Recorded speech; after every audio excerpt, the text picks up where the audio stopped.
Assalamualaikum warahmatullahi wabarakatuh. Alhamdulillah kawan-kawan sekalian, kita masih diberi kesempatan oleh Allah Subhanahu wa taala untuk senantiasa belajar dan menuntut ilmu.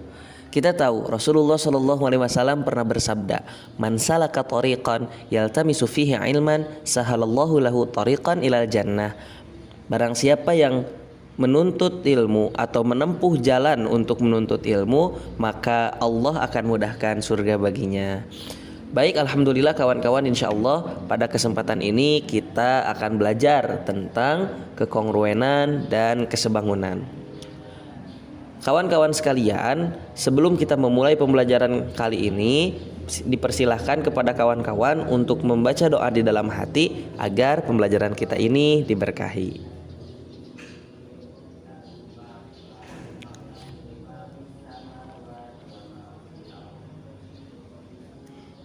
Oke kawan-kawan, yang pertama, coba kawan-kawan amati bentuk setiap halaman dari buku tulis yang kawan-kawan punya. Apakah setiap halaman itu memiliki bentuk yang sama? Nah, lalu coba kawan-kawan amati dua gambar berikut. Gambar yang pertama adalah gambar dari sepasang mobil yang kongruen. Dan gambar yang kedua adalah gambar dari sepasang mobil yang tidak kongruen. Menurut kawan-kawan nih, apa itu kongruen dan apa itu tidak kongruen dengan melihat gambar yang ada di sini? Nah, insya Allah pada kesempatan kali ini kita akan belajar tentang bagaimana mengidentifikasi kekongruenan dua benda serta menjelaskan syarat-syarat dua bangun segi banyak yang kongruen. Baik kawan-kawan, kita akan mulai terlebih dahulu tentang kekongruenan bangun datar. Apa itu kekongruenan bangun datar? Nah, dua bangun yang mempunyai bentuk dan ukuran yang sama dinamakan dengan kongruen. Jadi, kekongruenan bangun datar itu ketika ada dua bangun yang mempunyai bentuk serta ukuran yang sama. Lebih jelasnya, kita bisa melihat tentang hal itu dengan syarat kongruen itu sendiri, yang mana dua bangun segi banyak atau poligon disebut kongruen jika sisi-sisi yang bersesuaian sama panjang serta sudut-sudut yang bersesuaiannya pun sama besar. Nah, kawan-kawan semua, di sini kita mempunyai trapesium ABCD dan trapesium JKLM. Sisi AB dan JK merupakan sisi yang bersesuaian. Kemudian juga sudut D dan sudut M adalah sudut yang bersesuaian. Nah, jika kita lihat lebih jauh, sudut-sudut yang bersesuaian dari kedua bangun ini adalah sudut A dan sudut J, sudut B dan sudut K, sudut C dan sudut L, serta sudut D dan sudut M, yang mana masing-masing semuanya itu memiliki ukuran besar yang sama.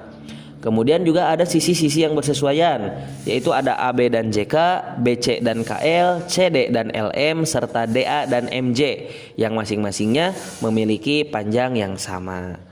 Baik kawan-kawan, kita kembali lagi ke awal, yang mana selanjutnya kita akan melanjutkan pembahasan kita tentang kekongruenan segitiga. Nah, apa itu kekongruenan segitiga? Kekongruenan segitiga maksudnya adalah kita akan berbicara tentang dua segitiga yang mempunyai bentuk dan ukuran yang sama. Pertanyaannya, apakah kekongruenan segitiga ini mempunyai syarat khusus seperti di pembahasan sebelumnya? Nah, mari kita cek.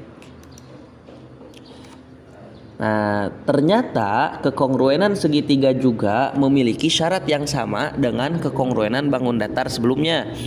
Karena memang segitiga itu merupakan bentuk poligon atau segi banyak. Makanya dua bangun segi banyak disebut kongruen jika sisi-sisi yang bersesuaiannya sama panjang serta sudut-sudut yang bersesuaiannya sama besar. Di sini misalkan kita mempunyai segitiga ABC dan segitiga DEF, yang mana mereka mempunyai sudut-sudut yang bersesuaian yang sama besar dan sisi-sisi yang bersesuaian yang sama panjang.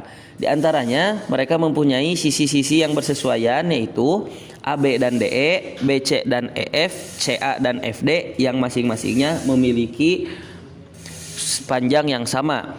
Juga mereka mempunyai sudut A dan sudut D, sudut B bersesuaian dengan sudut E, serta sudut C bersesuaian dengan sudut F yang masing-masingnya memiliki besar sudut yang sama. Lalu kawan-kawan, untuk menguji apakah dua segitiga kongruen atau tidak, kita sebetulnya tidak membutuhkan atau tidak perlu menguji setiap sisi dan setiap sudutnya. Akan tetapi di sini ada beberapa kondisi, yaitu satu, ketiga pasangan sisi yang bersesuaian sama panjang, biasa disebut dengan kriteria sisi. Jadi ketika sisinya sama panjang, maka otomatis sudutnya pun sama panjang dan menunjukkan bahwa kedua segitiga ini merupakan segitiga yang kongruen.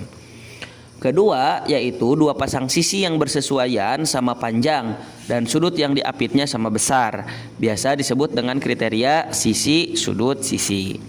Yang ketiga, dua pasang sudut yang bersesuaian sama besar dan sisi yang menghubungkan kedua sudut tersebut sama panjangnya, biasa disebut dengan kriteria